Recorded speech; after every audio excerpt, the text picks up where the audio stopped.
Wow! Hello guys! Nandito nga pala kami sa Tang Fruits. Talaga naman para tikman ang trending na tanghulo na prutas. Yung prutas na may coated na sugar, basta yun na yun. So ito nga yung binili ko sa akin. Binigay sa akin. Kita nyo naman, may sugar. Unang kagat hospital kagad, tumaas ang sugar level. So ito naman yung mga pwede nyong pagpilian. May strawberry, may grapes, ayan, may mix, merong orange. Ano pa ba? Basta lahat sila may sugar. Sa experience ko dito, tsak na magugustuhan ng inyong mga anak. Nako, sigurado. Pero pag may sakit sa ipin, nako, wag mo nang itry kung ako sa'yo. Ay, hospital kagad dyan. Yummy, yummy, my tummy.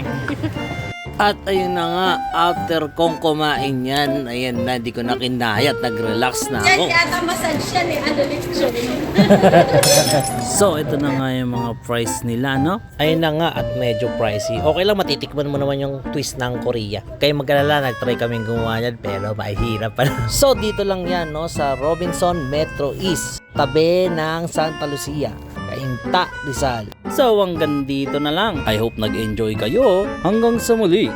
Paalam! Wait. Napanood nyo nga pala to sa Blue App? Or kaya sa Red App?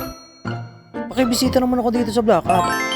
Nagbibenta ako na kung ano-ano. Tulad ng kotse, mga gamit sa bahay, mga appliances, computer, ay naku kung ano-ano. Search nyo lang at may mabenta lang. So ayun, hanggang sa muli. Maraming salamat. Paalam!